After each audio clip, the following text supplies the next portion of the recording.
What is good, YouTube, and welcome back to a brand new video. First off, I hope you guys had a great weekend. I'm actually recording this right after the Super Bowl just ended. What a weird ass game that was, but nonetheless, we are talking about some more trade deadline stuff. And if you had told me I would be doing a Gordon Hayward video in 2024, I'd probably tell you you're lying, but this one was requested by a few people, so here we are. Now, I don't know how much Gordon Hayward is going to be part of the Thunder's future, but regardless, let's just go ahead and jump in. Let's do a rebuild on the Oklahoma City Thunder, and we'll try to keep Gordon Hayward here as well. Like I said, this was requested by some people. I'm a man of the people. Let's get in this video. Before we get in today's video, make sure you guys drop a like on this one and subscribe if you are new to this channel. As always, greatly appreciated. We are on the road to 50,000 subs, of course. Once the trade deadline's over, of course, so there's no more trade deadline, not an eventful deadline as we know. But obviously, once we're out of the playoffs, we get to the off season. Maybe some trades happen then, some free agency moves, although free agency's been underwhelming lately. You guys know that I'm always here talking about all the movement that happens in NBA, doing videos on them. I still do have a couple other trade deadline videos I want to do, like Philadelphia having a bunch of cap space, and there's some other ones I want to talk about as well. Maybe Charlotte after trading everybody they've traded. But let's get into the Oklahoma City Thunder, of course. Shai Gilgeous-Alexander, Chet Holmgren, Jalen Williams. But obviously the reason why we're here is because they traded for Gordon Hayward. Again, don't know how much of a future he has in Oklahoma City. I'm sure this year he will be a rotational player. He'll be a veteran in the playoffs, which is good. He's been there before. Not a ton, but I know he was there when the Jazz made it that one year, I believe. I think they beat the Clippers in round one, if I remember correctly, but I can't exactly remember. Regardless, he is here. Again, we could probably re-sign him. I'll probably make a bench player throughout the video, and then we're just typically doing a Thunder rebuild. So let's just go ahead and simulate the rest of the season, shall we? I kind of wonder if right now I could extend Gordon Hayward.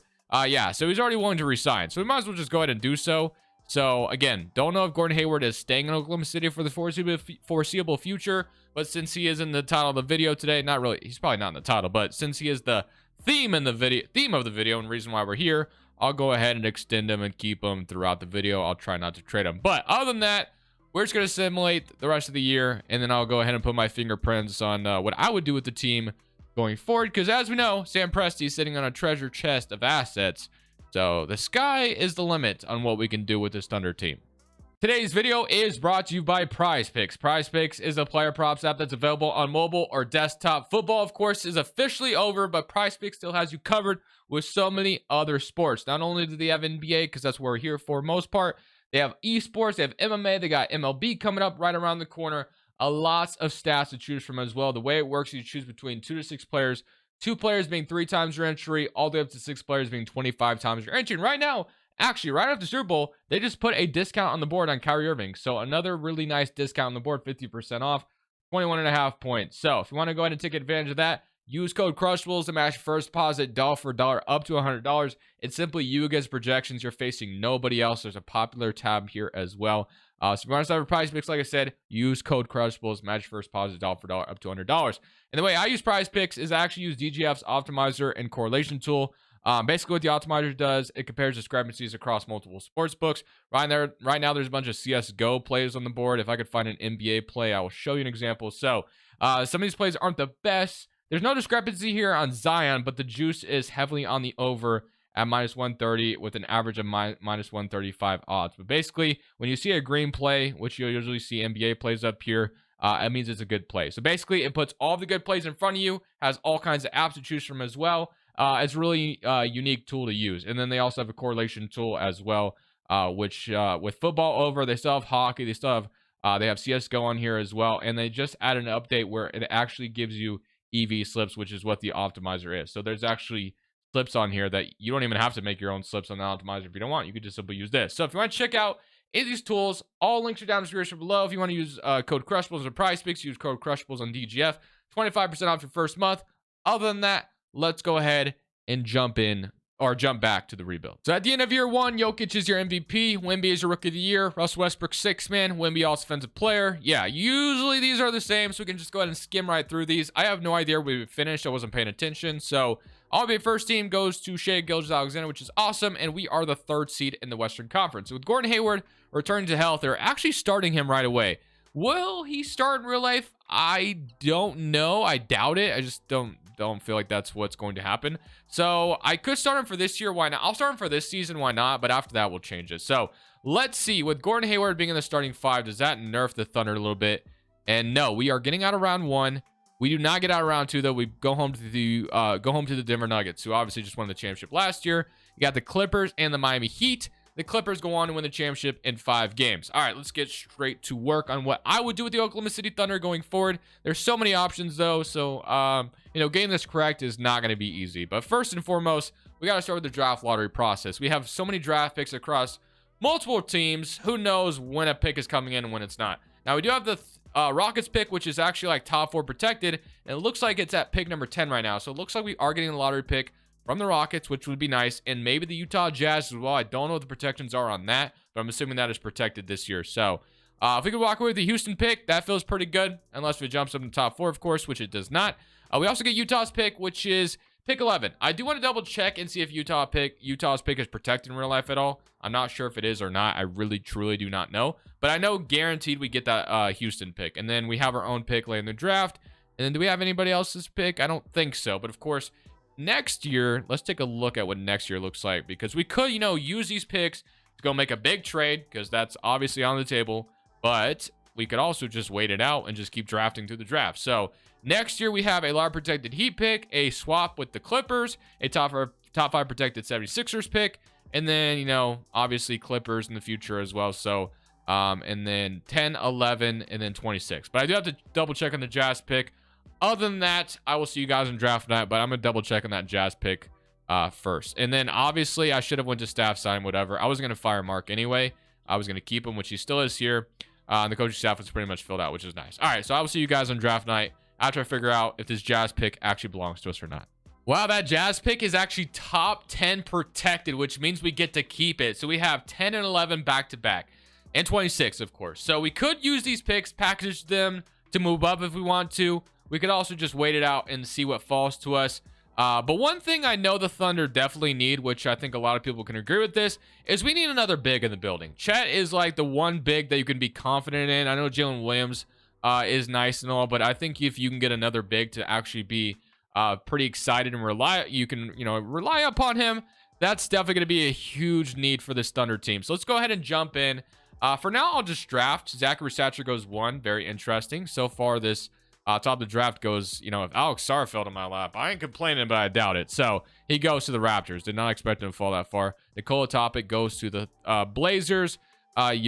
Mystery, don't know anything about him. And Isaiah Collier almost fell to us. And then the Rockets take Montez Buzelis. All right, so pick number 10, we have Rob Dillingham. We have Donovan Clingan. I don't know much about the prospects left on the board, but Proctor looks like a pretty good pick. Ron Holland, of course, is still on the board as well. Probably could take him. One thing I definitely know we need is we have a lot of youth as it is, of course.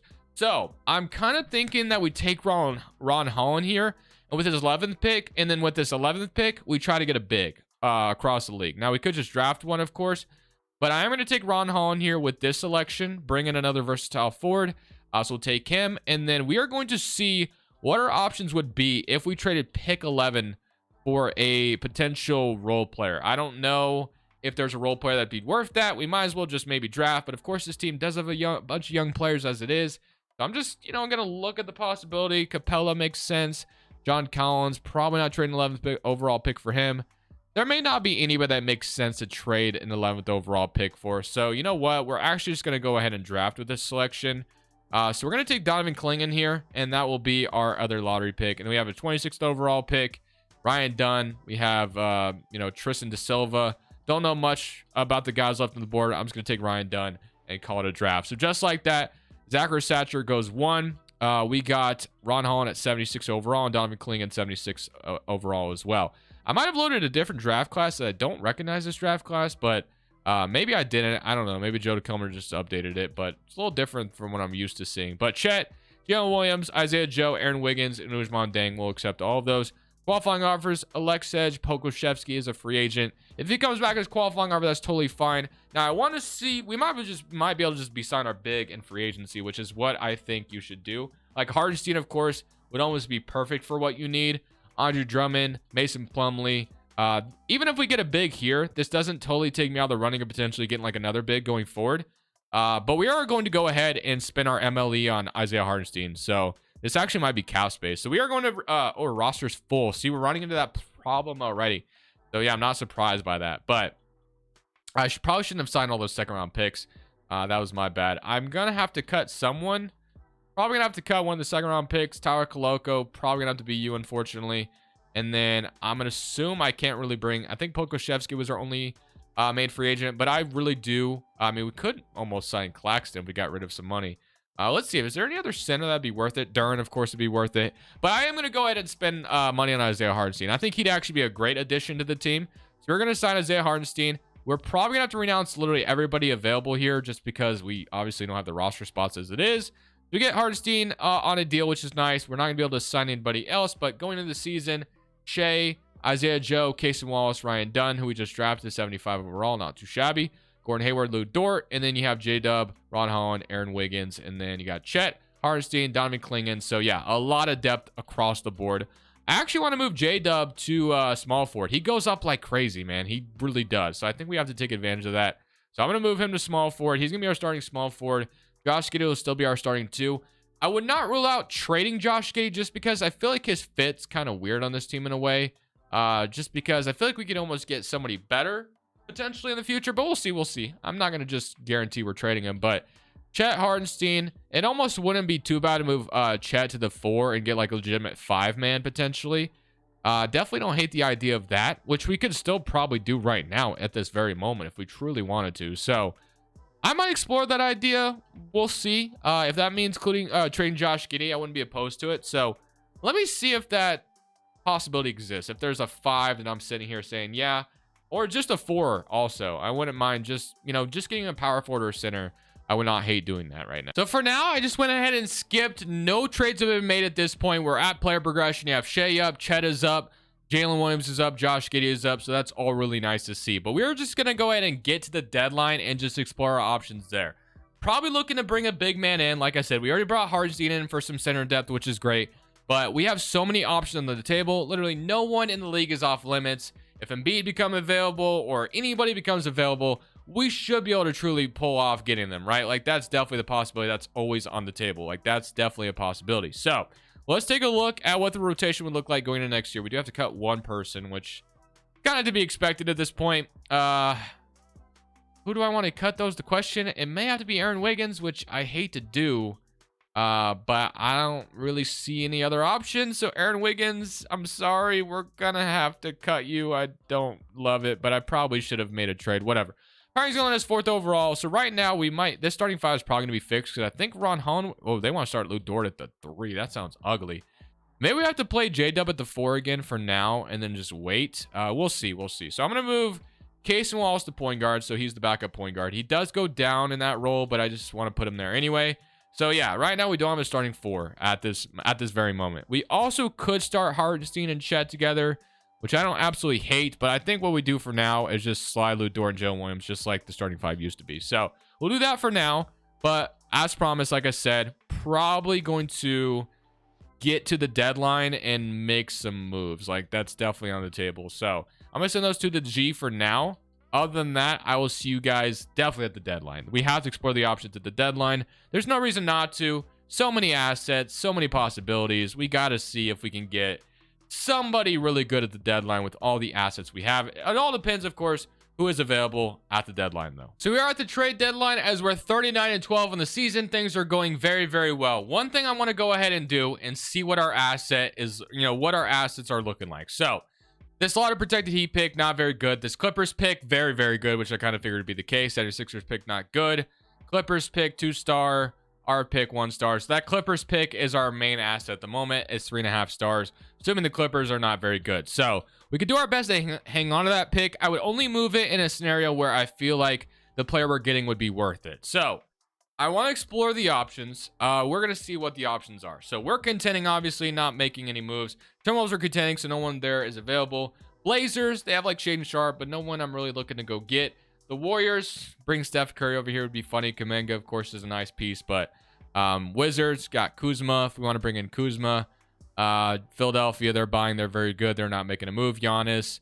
You got the Bulls with DeRozan, Levine, Patrick Williams. Nobody I really want there either. Cleveland. Jarrett Allen would have been someone I definitely would have explored the idea of, but they are decent, so I don't think they're going to move him. Boston, you know, Porzingis would have been fun. Clippers, yeah, that pick obviously is going to be very, very valuable. So we're going to try to keep it out of talks probably. Grizzlies, they're buying. Hawks are selling. Okongwu's interesting, but don't think I'm going to go for him. Bam. You got the Hornets, LaMelo. Probably not doing that. There is one thing, though, that I find very interesting, and that is with the Utah Jazz. Of course, I've talked about Lauri Markkanen in the past on the Thunder. But I'm also talking about somebody else, Anthony Davis. If we wanted Anthony Davis, we could go get him. We really could. But I'm going to try to stay away from that. I've done that a couple times in some videos lately. So one guy that I don't often trade for, but I feel like would almost make sense for both sides. Let me cook. You may not like this idea. I don't know how many people are still fond of Josh Giddey, but I wonder if a Josh Giddey for Walker Kessler swap could make sense, right? Josh Giddey is about to come up on a big payday. If I'm Oklahoma City, I don't know. I don't get to watch a lot of Thunder games because they're blacked out for me, unfortunately, based off where I live. Is Josh Giddey the greatest fit in Oklahoma City? What do you guys think? If you're a Thunder fan out there, let me know. And obviously, there's the things with Josh Giddey off the court, so I don't know if some people are going to be upset if I moved him. But Josh Giddey could be, you know, a main piece in Utah. I don't know if he's ever going to be that guy in, you know, Oklahoma City with Shea being here. So, a Josh Giddey for Kessler swap sounds kind of intriguing to me. Markkanen would be cool as well, but I've done that in the past. So we're going to have more money involved in this trade, which is totally fine. If we got like Jordan Nwora as a throw-in or whatever, and then we gave them, let's say, I don't know, Jalen Williams or something like that. So Josh Giddey for Walker Kessler swap straight up. I don't know if they're willing to do this. If I could get a pick out of them as well, that'd be awesome. Obviously, if I'm Sam Presti, give me more picks if possible. But let's see. What do you say? They want a couple seconds. We get 2 firsts for Josh Giddey and Walker Kessler. I think that's a no-brainer. Josh Giddey can go be the main guy in Utah with Lauri Markkanen. Walker Kessler comes over to Oklahoma City to be that rim protector we need. We need another big. Done deal. I don't get Walker Kessler that much. We're doing that trade. And now we have a really, really interesting front court that can block a ton of shots, that being Chet and Walker Kessler. So let's take a look at this rotation now. We have Shea. Isaiah Joe moves up to the starting 5 because obviously Josh Giddey being gone. Jalen Williams, Shea Holmgren, Walker Kessler, Hardenstein, Lou Dort, Case Wallace, and Gordon Hayward. And not to mention, we kept the Clippers pick out of the talks. We got 2 first-round picks. We still have, obviously, Donovan Clingan and Ron Holland in the G League. We still have our assets, and we got someone who I think fits us much better than Josh Giddey did anyway. So, feeling pretty good about that. We're going to go ahead and somewhere to the end of the season now with Walker Kessler and Shea Holmgren as our front court. Hopefully, that leads us to a championship. Lou Dort, is he listed at the 3? He's listed at shooting or small forward. I think he would start at the 2. I think he'd make a lot of sense starting there. So, we're going to move him to the 2. Lou Dort, Jalen Williams, Shea Holmgren, Walker Kessler, Hardenstein, Isaiah Joe, Case Wallace, Gordon Hayward. To me, this is a really rock solid lineup. So let's go ahead and simulate to the end of this season. So at the end of year 2, Embiid wins MVP. Nikola is your rookie of the year on the Blazers. Cameron Thomas, 6th man. Wemby is defensive player. Andrew Nembhard, most improved. And Randall is your clutch player. Mark is your coach of the year as we went 60 and 22. Is anyone too surprised by that?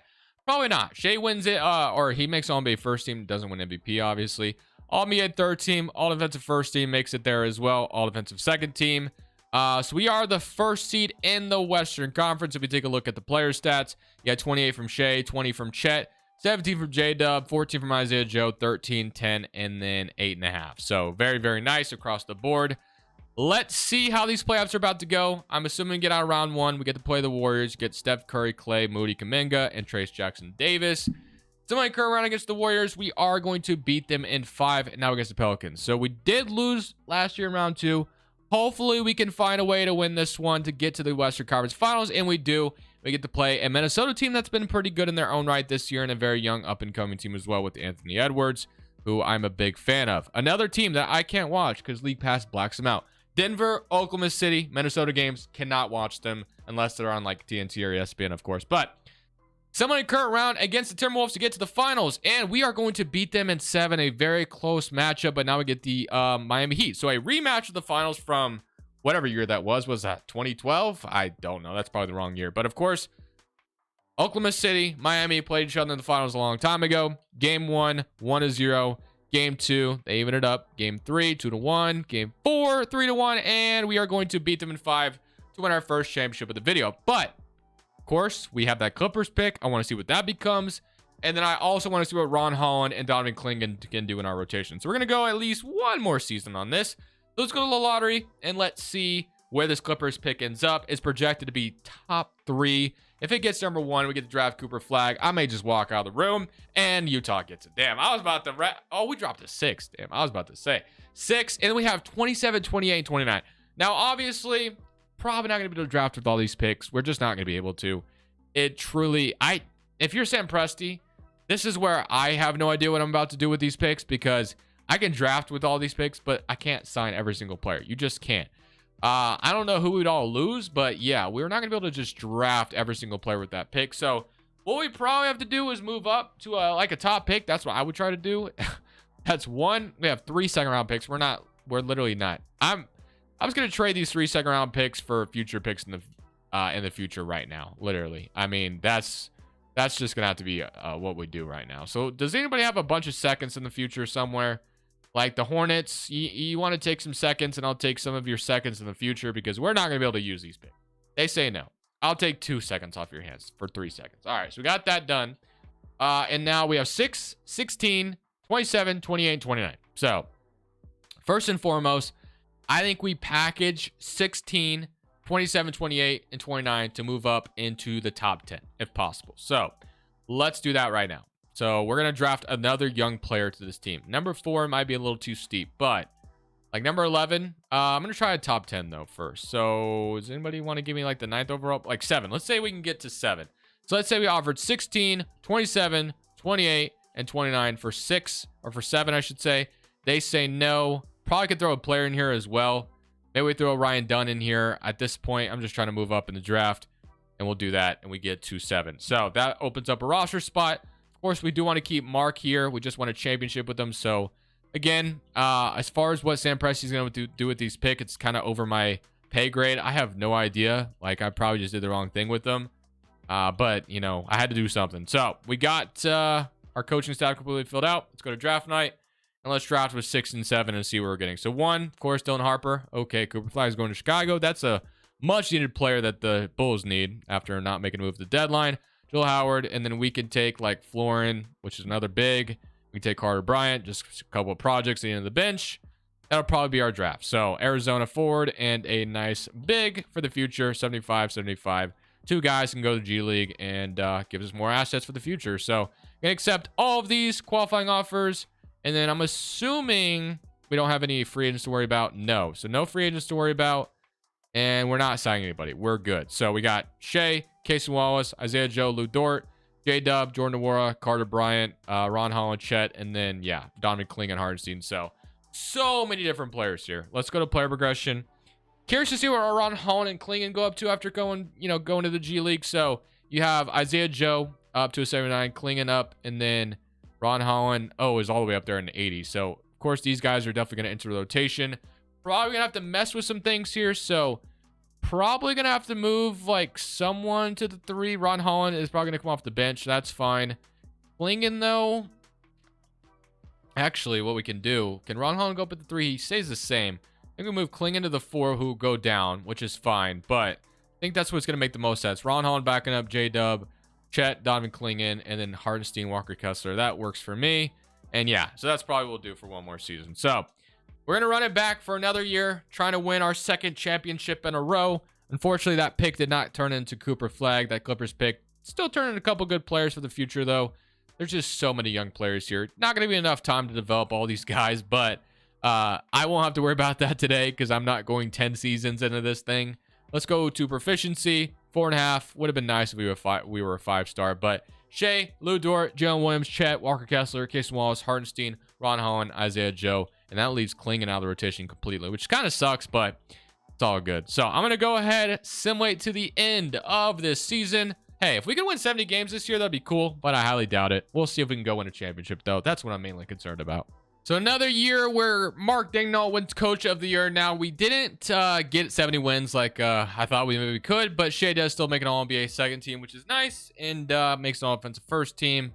And that's about it. So we end up as the first seed. One thing I haven't really paid attention to, as Gordon Hayward definitely retired. Yeah, he retired, which is not that big of a deal. He probably would have made his way out of the rotation anyway. But we got him a championship before he hung it up. So let's go ahead and see if we can beat the Portland Trailblazers to continue this dynasty potentially. So we'll see if we can go win in round 1 against Portland. Up 2-1, 3-1. We beat them in 5. Now we get the Denver Nuggets, who eliminated us a couple years ago. Would love to return the favor. So let's see if we can do just that. And we are going to beat them in 7. Very close one. And now we get Chet versus Wemby, man. This is going to be fun because I don't know if these two teams will eventually both be really good. But if Chet and Wembanyama ever becomes a playoff series, bro, sign me up. Sign me up. Like those two playing each other that other night on TNT. It was probably like weeks ago now. Them getting each other's face was just exactly what the NBA needs. But let's see if we can beat them. And we are going to beat them in 5. So we own them right now. We get the Magic in the finals. We got Cole Anthony, Cam Thomas, Franz, Paulo. Very good team, Jalen Duren. Don't understand why 2K never allows the Pistons to keep Jalen Duren. There's one player that I think Detroit's going to heavily prioritize. He is an absolute beast.